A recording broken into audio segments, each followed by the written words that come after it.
Good evening, everyone. I welcome you all to yet another interesting session of Women with Wings. Before we indulge into the discussion today, I would like to talk a little bit about Women with Wings. There goes the saying, we cannot succeed when half of us are held back. Keeping in line with this, Women with Wings has an intent of collaboration is power rather than competition. Our intent is to nurture, support, and inspire the dreamers and believers that each and every one of us has within. We attempt here to touch upon the known and yet widely unacknowledged aspects of life like self love and self belief.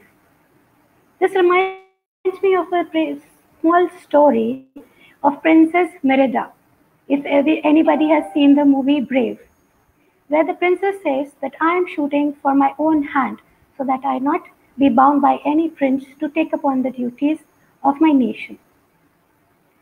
Our mission is here quite similar, where we want to intrigue one and all to reconnect within and empower them to be a better version of oneself. And so we've come upon with a series of discussions wherein we invite guests on our platform to share their stories and give us a refreshed lookout. Our talks primarily revolve around the topics such as growing up once again, that primarily focuses on the dynamics of a relationship between a parent and a child, tuning into the power within that guides us and makes us realize that what are our strengths as an individual and how to harness them. And finally, breaking the glass ceiling. This is the topic that emphasizes and focuses on the success story of women who took upon themselves to pave the way to achieve their dreams in the professional world despite the male predominance and have a top view. As Maya Angelou has quoted, each of us has that right, that possibility to invent ourselves daily. If a person does not invent herself, she will be invented. So to be bodacious enough to invent ourselves is wise. And now, with further ado, I would like to introduce our speaker for the day, Miss Meena Kumari. Hi Meena, welcome on board. Meena's is a journey that will give us an insight of what it takes to be having a seat at the table and how to own your success. Just a quick introduction of this powerful individual. Meena heads the HR at Airmeet and is responsible for steering the global people and cultural agenda. She comes with more than a decade of experience with product-driven startups, helping them to scale from growth to expansion. Previously, she led the people's function at Circles.life and also was the head HRBP in Capillary Technologies, managing their global goals for HR portfolio. She recently won the top 100 HR under 40 by Chombe. Congratulations to you on that, Meena. She is a remote working enthusiast who encourages professionals to create great careers in the virtual world when she continues to revolutionize the way a remote organization can be built up and can work. So now I invite you, Meena, to please take the stage and share your success mantra with us. Sure. Thank you, Mithus. Thank you so much for introducing me. And I think I really thank Shefali and Women's with Wings to partner with you guys and really be able to get this opportunity to share my journey.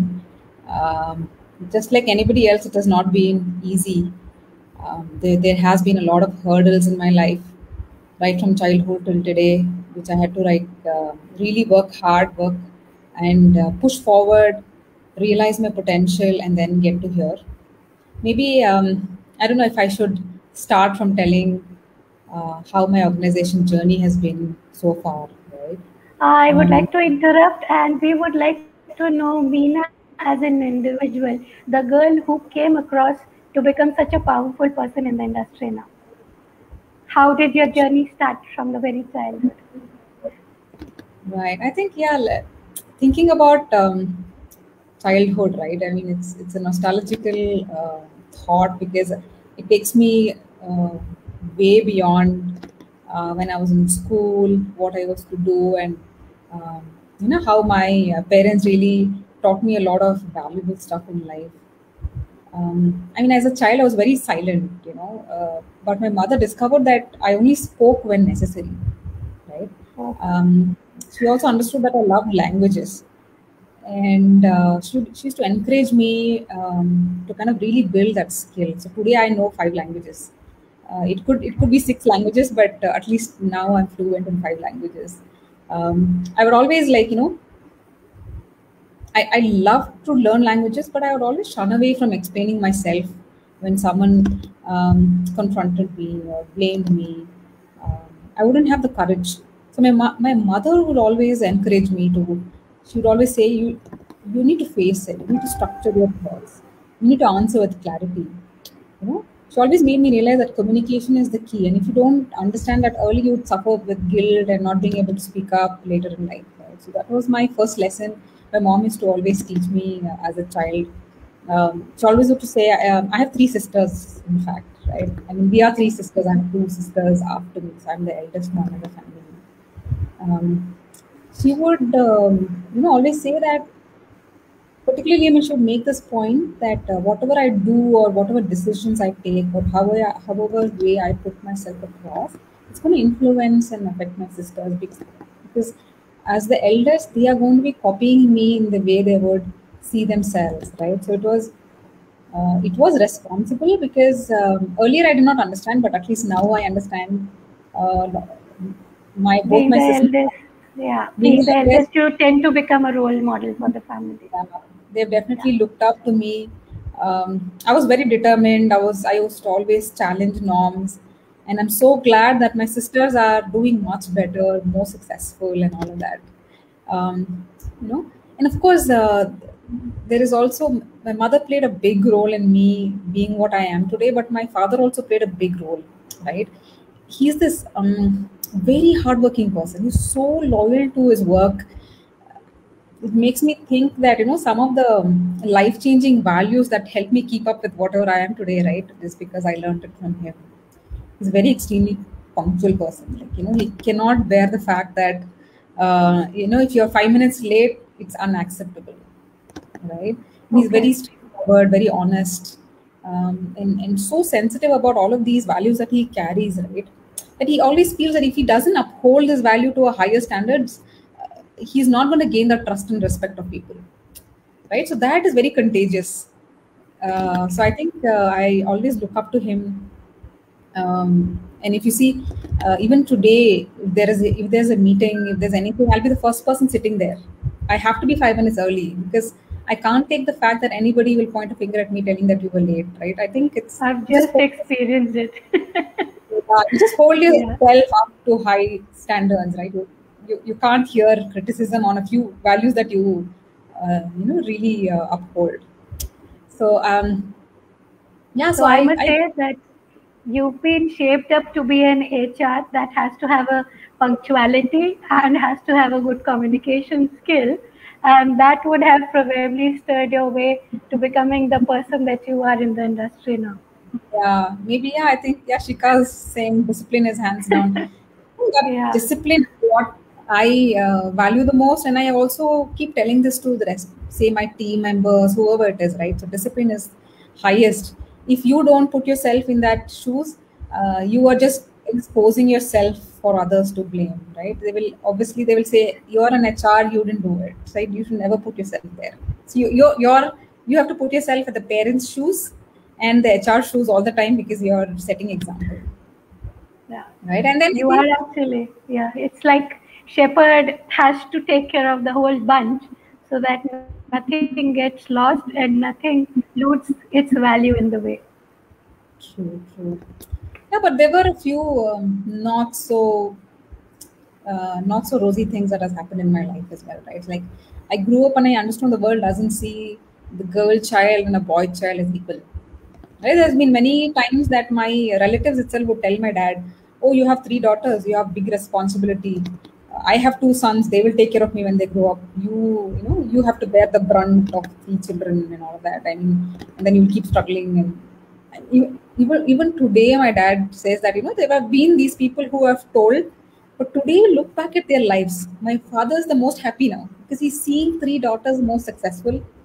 And some of the relatives who made comments, I don't want to comment in a negative way, but they're not. It's not as they expected. Their boys have not turned out to be the way they expected, and they've become more abusive and all of that later in life. Today they're repenting, right? I mean, my dad did worry that, always he had to, um, he had to bring in confidence.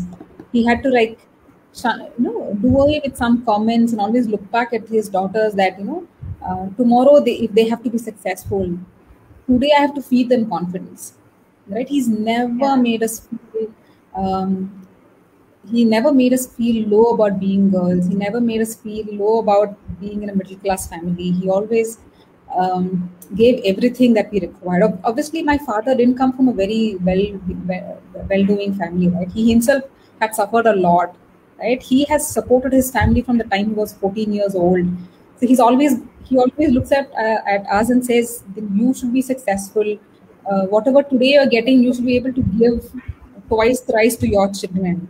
Right, so that is the kind of dream he always has for us, and I think I look up to that and always thought that, I should be successful. Whatever today my family is at an X status, we should get much beyond there, because tomorrow if my children come back and see that we've done a lot of hard work, we've gotten there at a successful level, and they should learn from us, right? We shouldn't get to a stage where they learn they learn that it's okay to slack around, it's okay to not be hardworking, right? So I think, yeah, that is something has always left me I at would a say stage where, that you've made everyone around you make their words be eaten by themselves. That yes, these girls did something that was not being expected of them, and your father always had to put up a brave face in front of the society as well as you.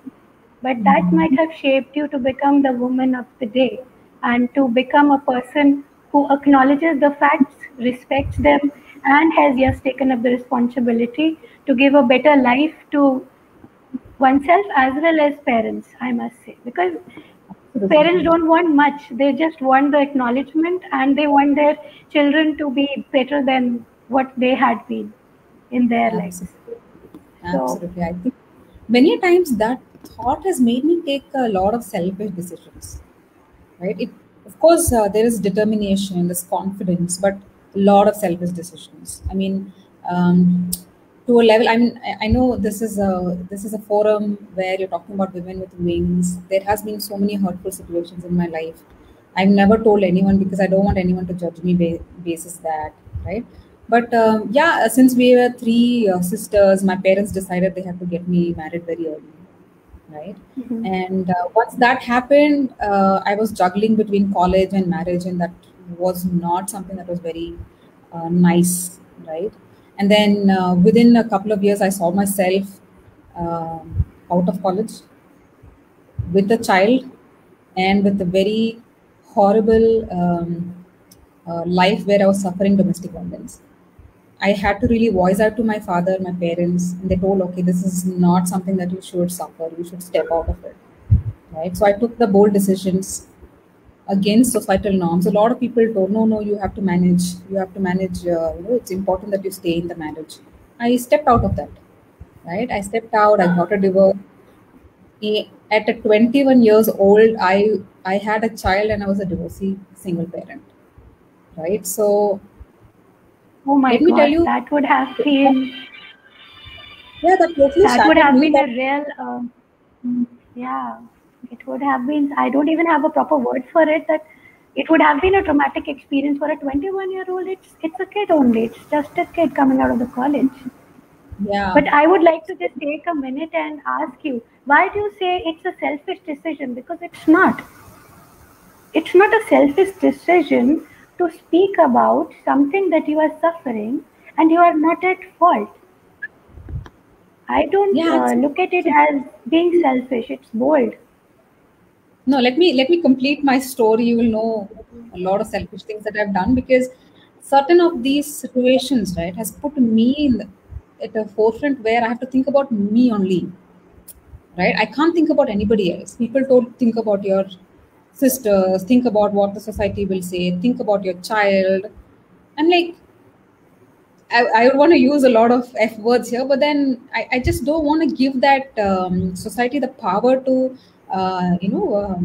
decide over me. So I had to take those decisions. Maybe you call it selfish, or maybe you call it because I put myself in the forefront of everything that was happening in my life. I took that decision. Then I hadn't even finished college, right? I was in my second year and I had discontinued. Then when all of these happened, I was like, no, I cannot take it anymore. If I have to look at things that has to put me in the selfish position, I went back to my college. I talked to my principal. She gave me a seat in the third year. She told it's important for you to complete your education. Don't think about anything else that's happened in your past. Right? Forget about all that. Then I finished college. I came out. I took jobs.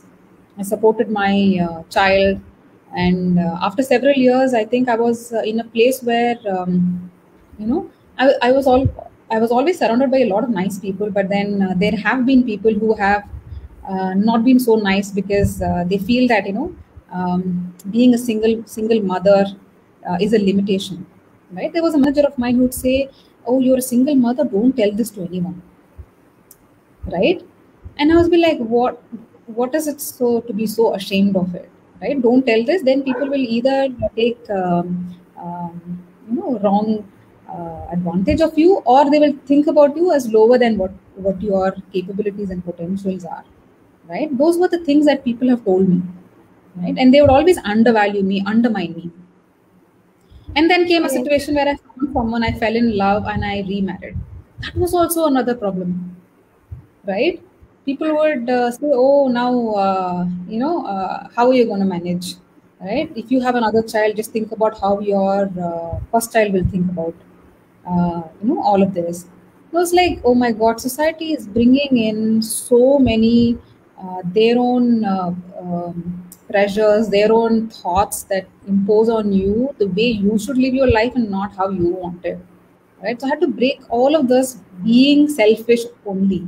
So I keep telling a lot of people who are who see themselves in such a situation, right? There was one employee in about a couple of months ago. She's telling that I'm going through domestic violence. I'm like, "You stand up for yourself. If you have to exit that marriage, please take that bold step. Be selfish. It's okay, right? And always think about your own happiness. It's fine, because if you are happy, you're going to spread that happiness to the rest of them. Maybe your child will be happy because you're seeing yourself happy, right? So that is what I tell, and I've always taken decisions that is good for me, good for my family, good for my future. So resilience, confidence builds when you are selfish. So I would again say that it's not a selfish approach. It is more of valuing yourself, and that is because we know that at the end of the day, at least there is a set of parents for us who would always treasure us, and who would always we would be always a source of inspiration to our kid. So except for those two important aspects, I don't think so one should think much. But yes, societal pressure do make us go into that whirlpool where we have to spiral around these questions that what would others think and what might happen. But on the face of it is that nobody comes across to help you when you need help. Hardly one or two people will be around. And I must accept this on this open platform that I did not know that you are not just a person who's breaking the ceilings in corporate world, but you are somebody who's taken away the shackles from your own hands with your own courage and support of family. So I salute your courage. I seriously I admire cannot, you. I cannot thank my family enough, my father, my mother. This was I see the I don't know, this was what, 17, 18 years ago, right? That is a taboo. Back then it was a taboo in the society, right? Nobody would have had the courage to let their daughter know that I'm there to support you. Get out of that house, right? My True. parents did that. I think that is what is keeping me up. That is what is still feeding me confidence even today. Right? No matter what happens, my parents always support me. So, and they learned a big lesson after all this happened, all this episode happened in my life. They give full freedom to everybody.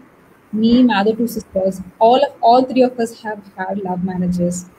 All three of us are having great lives now. We've settled, and in very good positions right now. So I think I totally owe it, and I think I would keep telling everybody that please don't always support your children, no matter what they are. And I think today children are facing a lot more other problems. If my son comes and says he is gay, I have to accept it. I cannot go back and put my pressure on him, right? So I think your parents teach you certain values, and you have to enhance that and keep yourself more open minded to go to your next generation. I think, yeah, that is my learning from childhood. And after that, I think a lot of other challenges that I have faced in the workplace as well, right? Some of the biases I've seen. The moment I told I'm going on a maternity to my boss 8 years ago, she was like, I think even today, a lot of I heard there was just about a few months ago, one of my closest relatives, she was like, I'm scared to take up another job because I'm thinking of going on a family way. And I feel that if I change jobs and I ask for a maternity leave 3 months down the line, they're going to have discriminating comments on me. They're going to look lower upon me because they would feel that I've taken advantage of this organization, taken advantage of the situation, right? Just imagine And 8, 9 years. yeah, That was me when I broke the news that I'm pregnant and I'll need maternity leave 6 months down the line. They were like, oh, that time maternity was only 3 months, right? uh-huh. Not even 6 months like we have right now, right? They're already thinking of what are the things that they are losing because going to go on maternity leave for 3 months. All of that happened, but the biggest fact is I go on the maternity. That's why I work till the last day of my of my labor, of my Okay. delivery. Then I go on maternity leave. 4 months down the line, my MD chairman, he calls me and says, "You have to come back and take charge because the existing HR is leaving. You have to come and take charge." I'm like, I have a small child at home. I can't leave and come, right? He says, "No, now or never. Take this chance." Then I was like, "Okay, fine. If I have to really progress in life, maybe I should take this chance." And I went back to work.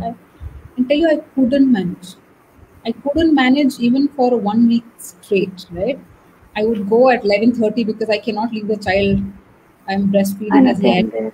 Yes. Then even if my husband, my mother, anybody's taking care, they would only be able to take care for 5 hours. After that, the child is unbearable. You cannot hold the child because he's crying for even if you are pumped the milk and everything, but they cannot manage after a certain time. Then I would come back home at 5 o'clock, right? And I did this for 1, 2, 3 weeks, and everybody around me, the team around me would complain, "Oh, why she has a liberty to come at 11:30 and go off at 5 o'clock." Then the MD calls me and That, says, yes. "This is not happening." I told, "Okay, if that's not happening, then why did you call me? I cannot manage it any longer. Either you tell me if I have to exit, or you give me a long sabbatical so that I can. If you still value me, I'll come back." Luckily, he still gave me that sabbatical for about 5, 6 months. Then I came back to work, and from there on, I think it was no looking back. Right? So yeah, I think some of those barriers are still there. They still look down upon hiring someone who's married because they know that person True. will go on to leave. If someone comes and says that I have anxieties, I have mental health problems, people still look down upon them, saying, "Oh, then this person will not contribute." They always want This, they always want a man, yeah. and they always prefer a single woman because they can contribute, they can come anytime, they are always available. No, I don't Uh, think it's just about it's the setup of our society, I should say, where women being majorly into HR, still a woman who's sitting on that seat would ask, if she is interviewing a female candidate, she would again ask the same questions, that what are your plans for marriage and how do you think that you'll be able to manage if you are getting pregnant or something. Whereas I think these are the most human factors that a nature needs to emphasize upon if they value their organization, because it's not easy to hire and fire, it's not easy to lose upon good employees as well. So it Oh, should that is one of should the have taken long back decision on that. yeah. I think that is so important. And So if you're asking that question, it's already a biased question, right? I train my team. true. I train my panelists, interviewers. You cannot ask biased questions. If you're interviewing a lady, asking her about her marriage is also a biased question. Why are you so bothered about if she's married or not, whether she's going to have a child or not? That is none of your business, right? It's her personal life, and if you're asking that question itself puts you at a biased position. So do not ask such questions. You are interviewing that person for the skill that person is able to bring in, for the potential that person is able to bring to the table, right? If you are already asking such questions, you are already trying to communicate, especially in this new age product startups. People are looking for culture, purpose, and then only joining. The moment you ask such questions, you're already telling Yeah. them how backward you are, and how you cannot cope up with the new world ways of working, and that your ethics is totally out of place. And actually, I have went around with a few reports where it actually mentions that these are the kind of thinkings and these are the kind of beliefs that have made a woman not aspire for C-suite level of positions, because most of the time, and a lady who's trying to reach to that executive level has also to face all these biased questions and scenarios where she starts taking a back seat that okay fine, this might be asked, this also might arise as a situation, and then they themselves start underestimating their capabilities. Wherein once you are getting somebody on board, you actually know that the person is capable. But it plays a very strong psychological, what should I say? It brings in a psychological dilemma for the women candidates, and that Yeah, probably makes them take a back seat. totally. And I think the surveys tell that they're less than 12% of the leadership, makes up for women and other True. minorities, right? I mean, It's just many a five. times. Till date, it's 5%. It's 5% of the management, and that's sad. Wow. Yeah, that's sad because even today, right, I find myself being the sole woman in a room full of men leaders, See, right? And this is not just today. I think for several years, I see myself as the only lady in the room full of leaders, other men leaders, right? There are tons of challenges laid out in front of us, and more often than not, women tend to take the side of societal pressure and retire early, right? People, I know for a fact that a lot of women don't want to take up managerial roles. They say, "Oh, the moment you put me yeah, in managerial roles, responsibilities are higher. Maybe I'm good with just IC roles. Give me a set of responsibilities. I'll keep doing that." That way, men and then the leadership always tend to look at people as, okay, if you are hiring this person, especially women, give them mundane jobs, give them desk admin roles. Don't give them correct. challenging, because they have to utilize more time or they have to put in more potential, right? So the way people look at women in HR roles or admin roles, they always look at, okay, maybe the best role for this person is to sit and print letters, Correct. right? So Not that's start. why I use the sentence for you, and I generally come up with that you have to own your success. A lady has to believe in herself and bring in that confidence that yes, I do deserve it. It's not that somebody has given it to me out of courtesy or because they had to fill up certain percentile. It is my domain, and I can do it. So that brings me to the question: when you are in a room full of men around you, what makes you comfortable enough to be in that room and word your voice up front? How do you put across your thoughts to people? Because definitely there might be a few who must be thinking that what is she doing here and what makes her so good that she is amongst us. True. I think, like you said, Nitu, it's important that you always showcase your best talent, right? You always tell that you're here because you have the potential, right? And then I think this is my learning, which I use everywhere, is when you are in amidst maybe it's a room full of men or whatever it is. If you're in a room full of people who are authority, people who are leadership in the decision making, levels, you should come up with strategies. You should come up with ideas, and you should come up with plans that are very futuristic, plans that are backed up with a lot of data, and facts, and you're able to convince the people that A, B, and C the best way for the organization to move forward. And you should also come up with a lot of ideation where you're helping people out. There are so many leaders out there who don't know how to manage teams. They don't know how to coach their teams. They may want to always check in on people, but they don't know how to motivate them. They don't know how to deliver critical feedback, right? They know that they have to get these numbers in sales, etc., but they don't know how to really push those people to achieve their potential.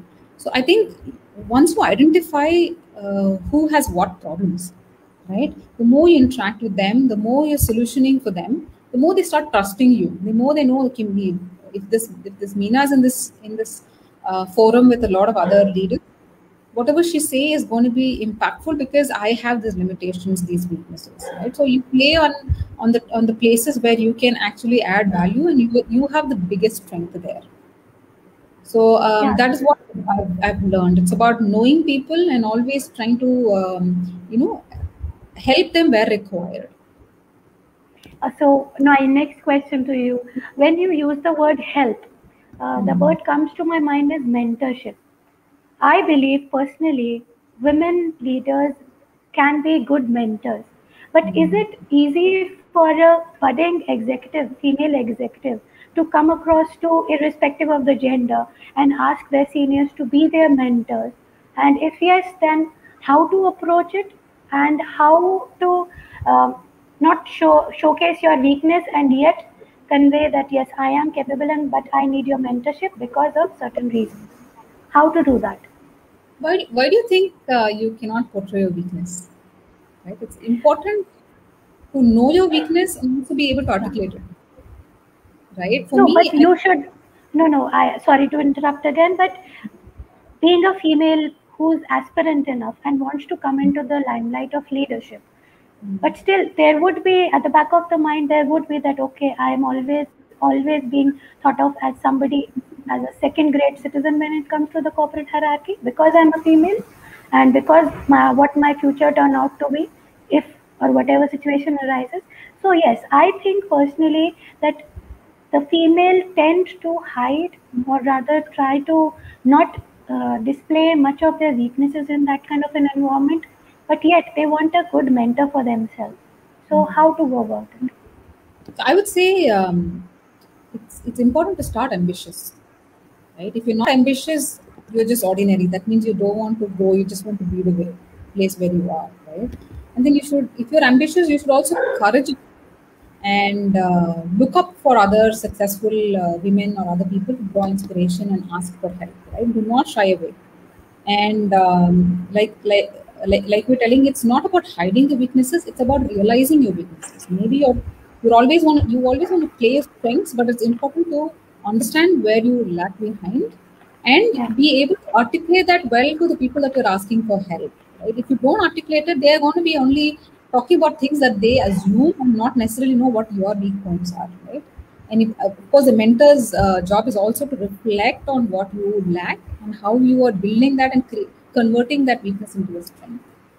Right? So I would correct. say yeah, always be ambitious, draw inspiration, ask for help. Absolutely nothing wrong in asking. Even today, I go back to a lot of peers, other HR leaders.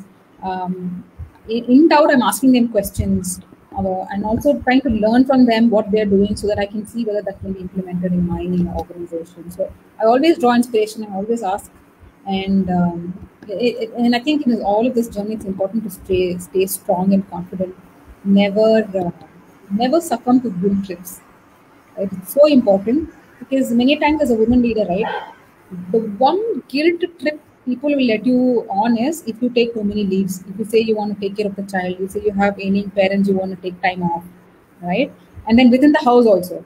Now that you are working from home, right? Uh, Right. you will go on a guilt trip because you have to do the chores, you take care of the child, you have to take care of house cleaning, then you have to come and do the jobs. Are you able to really balance all that? You start judging yourself because you're basically letting other people um, you know, judge you, also trying to expose yourself to others that your value is much lesser because you have to focus more on the family and less on the job. right? So it's important that you have that resilience, bounce back. It's okay. It's okay to always not be perfect, right? It's okay. It's okay if you did not clean today, right? It's okay if see what are the most important things for you and focus on that, right? It's okay if you ask help. Tell your husband if you have to do it. Tell somebody if they have to help you. There is no domestic maid available right now, so we have to help each other, right? So basically, prioritize, and not self-criticize much. Correct. Don't eat up or get spent in your own, succumb in your own guilt trips. Build resilience and bounce back, and always carry yourself strong and confident, right? The more you prioritize, the more you'll be focusing on the things that you need to do for you to become successful than on the things that are pulling you back, right? A lot of married women, I think there was one lady who was telling, while I'm trying to work, my mother-in-law is asking me to do this. If I shut down the room and I work, they're like, "What are you doing inside? That means you're spending too much alone time. You should come back and spend time with the family as well." All of this is happening a lot nowadays because everybody's working remotely and working from home. But what I really give as a suggestion to them is to prioritize, right? If you have to set rules, set expectations with your family, tell them X hour to X hour, I'll only be able to work. Okay, between if I take break X hour to X hour, I'll be able to help with household chores and I'll be able to finish only this, not everything, right? So prioritize, set expectation, and communicate. Be confident. If you're not doing not doing even one of this, somewhere they're going to, they're going to come back strongly on you. There are a lot of people who are ready to put you on guilt trip, right? You didn't do this, you didn't take care. It was your responsibility. So yeah, so staying confident is what I would tell a lot of women out there on how to really proceed further and keep going into the success. I am a little inquisitive about something that probably I shouldn't be. Since you talked about this whole scenario for past 1.5 years, we've all been sitting in our houses and doing everything, all the house chores and work from home. So how did you manage your personal and professional life, and how did you ask for support from your family? Or did you even have to ask? They just knew it and they did it. How was it for you? Yeah, I think we plan together well. Me and my husband plan together well. I don't have to ask, but many times I end up seeing that everybody's doing their stuff. It's not easy for everybody to commit and stick to that commitment when it comes to household chores. For the first few months, I think last year, from March to July, it was tug of war, right? Then I was like, okay, I think what we should do is we should agree within the family, right? Who does what and how long you can spend time doing some of the household chores. And many times it is okay to let go of it. If dishes are not washed, it's okay, right? You have to make settlements like that. Otherwise, you're just too anxious. You get into an argument mode, and you're just spoiling everybody's peace of mind, right? Luckily, after July, I think we had maids and everything for 6-7 months. We managed again from the last for the last 1.5-2 months onwards, we are back into that. So my son is a teenager now. He's pretty older. He helps me around. My daughter also helps me around. If we can't really cook, we order. So we make arrangements like that, so that we are not forcing each other's anxiety on the other person, right? It's important that we create this environment where it's okay to let go of a few things that is not important, right? If you didn't sweep the house, mop the house for 3 days, it's fine, right? It's not priority. No one's coming and telling your house is dirty. If the laundry is not done for a week, no problem at all, right? So you do it.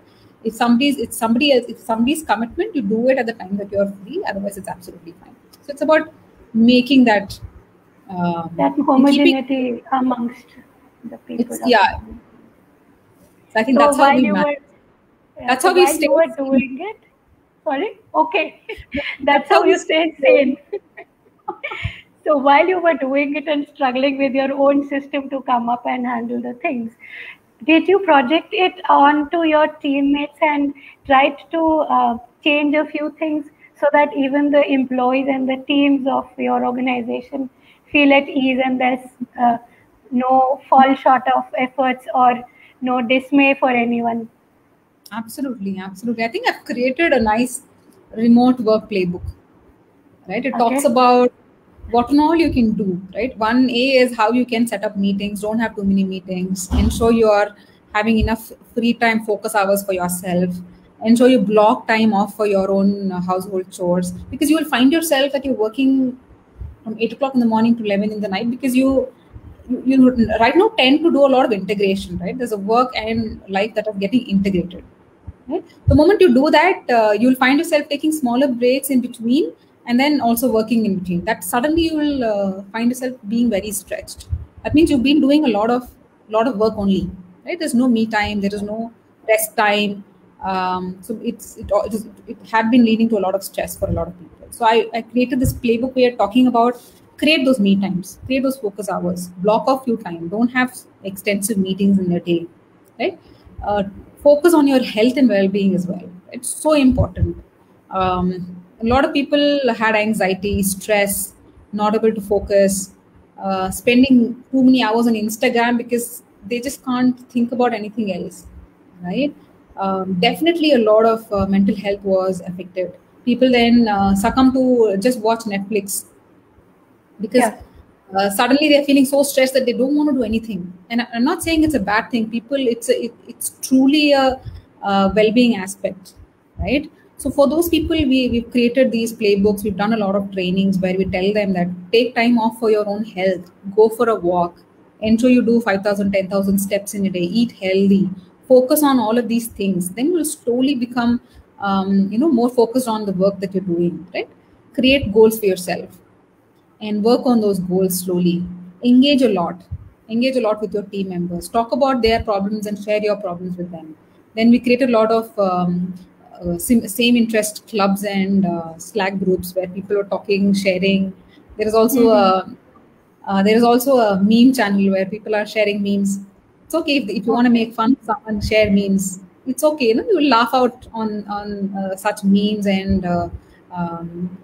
see It's earlier on the what we used to do, lighter note. Yeah. like or not, right? Before, when we were in the offices, we would turn back to our closest colleague, we would take a walk or go for a coffee, and when you're back, you're a little stress free, and then you can focus on something that you're working on. Now we don't have that. You look around, there's only yourself. Glad that there are a few people with families. If you're not, then a lot of lonely people find themselves, in the highest brim of stress and anxiety. So for them, we're creating a lot of platform, a lot of forums for them to talk, engage, set goals. It could be, I mean, once you start with a few habits, with a few uh, goal setting, right? You become competitive. Suddenly you want to do everything. Suddenly you want to do, okay, morning I want to do walk, then I have to do eat healthy, then I have to finish just a set of work, then I take a focus hour break, I learn something. So those are all quickly integrates in your life. So I think that is what we've created in this remote structure, especially in AirMeet. We tend to also look up to a lot of other remote companies which have done it very well, right? I think in India, at least, remote has never been a pioneer. There were times, at least a couple of years ago, people were contemplating about working from home. I don't know if you seen it yourself. Some of my managers, this was a taboo for them. If I give you work from home, then everybody will start asking. And if Correct. I Right. we create policy around work from home, then it will become a norm that everybody wants to work from home. So there was a taboo attached to it, because many times people felt, not inside. Out If of you're not, sight, out of mind. yes, Yeah. yeah. So you're basically not contributing enough as you should be from the office. Then came a stage where people were adapting to work from home because the pandemic pushed us to do that, right? I was Now, about to say that the pandemic has somehow pushed us to trust more and have faith in our team also, and be better, rather more humane towards the things that yes, he and yeah, she if probably are facing something, they are telling the truth. We cannot doubt them, and we need to trust them that yes, this thing will be taken care of. So correct. So when this whole scenario starts, okay, sorry, I took upon what you were saying. Sorry, please go ahead. no, yeah. So from the no trust angle, people are now adapting to work from home, where there is no other way but to trust people. If you don't trust, then there is no relationship. You cannot work with that person, right? So right now people are learning trust, learning adaptation, learning that we have to have confidence in that other person, that he will definitely deliver. So we are still in the adaptation stage. I don't know when we'll get to optimizing on remote, maximizing on remote, right? I mean, a lot of other personal companies have learned it. I don't know if you've heard of companies like Buffer, Zapier. They're already at the maximizing remote work.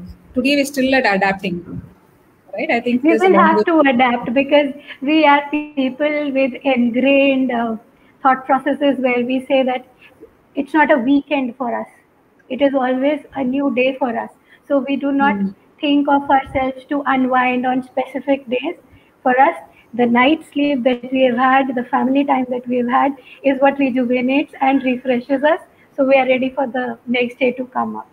So coming True, to true. that, when you need to unwind, what does Veena do? How does Veena unwind, and what makes you rejuvenated? What makes you Oh yeah, feel that? I do a lot of things. Some things that really really relaxes me is taking that 1 hour of walk every morning without fail. Like I have to Okay. get out for a walk, otherwise I feel my day is not complete. So I do that every day. Second thing is on a weekend, right? Me and my daughter spend a lot of time. My son is a teenager; he doesn't speak much. I think he's at that mode where he only wants to speak to his friends, not. So my daughter is 8 years old. She and I do a lot of activity together. We have spa time on Saturdays. We have book reading on Sundays. Then we have some McDonald's dinner on the weekend. So we do a lot of these things um, on a weekly basis, repeatedly, so that we know this is our routine, right? Then me and my husband also once or twice a week we take a walk in the evenings. I particularly moved into this society about 6, 7, no more than 9 months ago. We earlier lived in a 2 BHK apartment. It was becoming too small for us because everybody had to work from home. Everybody needed a room separately Correct. and a lot of spaces. So I moved to this society, which is a slightly bigger house and a big garden and space to stroll around. So lucky because the second lockdown, we've been lucky enough that there was space for us to really go out and take a walk True. in the building, right? So me and my husband do that. There are nice fountains here and there, so we sit, spend time, talk. And yeah, my daughter is very talkative. She loves to make a lot of video calls to all relatives, whomever I'm not in touch with. She ensures she's in touch with. So, so She is the family's what should I say? She is she's the the glue. representer for the family, is it? She's the glue of the family. She makes calls to my video calls to my dad, my mom, my sisters, everybody, and we're all on con calls on the weekends talking because she's taking that effort to make calls because otherwise I would be like, okay, let me do something. I have talk sessions, I have to prepare for it or something like that, right? So she's the glue who's really sticking us together. These are the things And I do. I see a mini Meena who's been observing her mother that communication is the key, but constant communication also needs to become the what should I say, that needs to ingrained more so that yes, family is important comes to play. That is Yes, also there, is it? absolutely, absolutely. So, what else do we have to know about you as an individual breaking the glass ceiling? Obviously, no doubt that you took some steps at a very tender age, I must say, where people are playing a very big role on whatever thought process we have. When you came out of that trauma and then you achieved certain levels for your life, what is the next step for Meena? Or what makes you feel more lively? Sure. I think the next step for me is to, and I also kind of tell this to a lot of people whom I mentor, pro bono mentoring, because a lot of people look up, they ask questions. Meena, you've been in HRBP for several years. How can I become an HRBP? There are several of these people who come up to me and ask questions because on LinkedIn I've also opened up for, to be a pro bono consulting. So I love to mentor people. I go about and tell people, what are the things that they can do to really come up, and carve out their own paths. And some of the teams that I have created for myself, right? So in Airmeet itself, I've gone back to all my previous colleagues who worked with me, who've been in touch with me. I know that they've been doing a great job. They have excelled in the work that they've done, and I've brought them in my team after knowing that they can really fit the job well and enhance them from where they are, right? And I think this is one way I'm able to give back to people that I've worked with, knowing that they have potential, knowing that they can grow in the role and they're not getting the right opportunities. So those are the few things. I think mentoring and ensuring that I also recognize people who've done great jobs and help them out. In many places, whenever I get a job request where they are looking for people, I ensure I go back to my team, I go back to my previous colleagues, other people that I know, to make them know of these opportunities that are available and they can take it up. The kind of people that I hire also, right? One of the interns that I've hired, I didn't interview him. I only asked him, I want you to do A, B, and C, right? Will you be able to come over and do it? I'm not going to be sitting and teaching you things. You have to figure things out and come up with solutions that is unique, right? The person is very hesitant because he never found internship with anybody else because they always gauged people on the communication aspect of it. I mean, communication also, it's not about how deeply can you think, it's about how well you can speak. Yeah. What kind of a vocabulary you have. That is a big problem, yes. I don't mind, right? As long as you can bring in solutions, ideate, execute it, some of the things will be your responsibility. I brought this person in. Believe me or not, he's doing a great job. I've also brought him in as a full-time employee right now. I don't have to any day sit with him and tell him A, B, and C are the steps you need to follow and do this. I just tell him my problem statement. And the person's able to go back and find a solution. Right? Such are the people he knows how to get the job done. Exactly. Exactly. Yeah. Where to push, what solutions fit, what kind of right questions to ask. Right? So I think such are the people that I totally value. And when I see that potential, I want to completely help them from wherever they are, or either it's getting them a job or telling them where to find jobs and mentor them to become better at what they are. Yeah, that also matters, and actually that gives you a sense of your part well done in the community as a professional, as an individual, because at the end of the day you get that satisfaction of you that yes, I did something good that might help someone else to have a better life or a better approach towards life. So that matters a lot. Yeah, I keep telling my team, right? With me, you will find the most freedom because I cannot micromanage, right? For me, I always will value what inputs you bring to me. Don't come to me asking what I should do. You should always think from what are the things that you want to do. And what then if you're that means that you're giving me confidence that you've already seen through several solutions and then coming to me with what is the best way to go forward. So that's exactly what I keep telling a lot of managers, coaches as well. Give people in flexibility and freedom. Then you will see the true employee, true potential. Otherwise, they're always coming to you saying, okay, next, what can I do? The moment you do that, you don't have minds thinking. You have hands doing, that's all. Rightly said. Absolutely rightly said. That then you don't have the minds that are growing. That's just the numbers that they're trying to achieve. It's not a motivation anymore. It becomes an obligation to us. So I just want to you just lastly stated that you are a person who knows 5 different languages. So what all languages do you speak?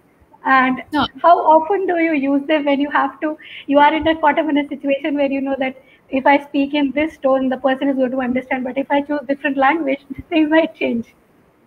Yeah, I think the languages that I know, because if you're in Bangalore, right? It's a very metro city where you find a lot of people from different ethnicities, right? So, of course, English I speak really fluently. And then there is Tamil is my mother tongue. Then Kannada is the state language. Then Telugu, Malayalam are your neighboring people, and you see a lot of people right from school, colleges out there. And then the moment you speak their tongue, right, it becomes so easy to kind of connect with that person. They tend to quickly open up, quickly talk to you about a lot of things, share their interests. And you start knowing that person as that personality. it's not the superficial person, right? The moment you're able to connect with that person in their own Yes, tongue. because that Of course, makes them Hindi, more familiar with you. Yeah. I can speak Hindi as well very fluently. So I think that is 6 languages. Yeah. Oh, that's so nice.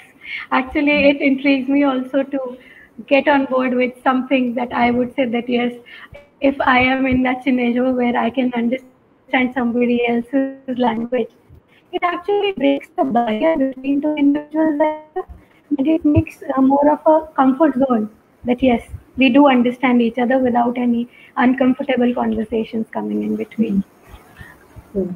So it was really nice having a word with you, Meena. You actually have portrayed a very strong woman in front of us, and I am sure and hopefully hoping that many on board today will be taking a lot of inspiration from you.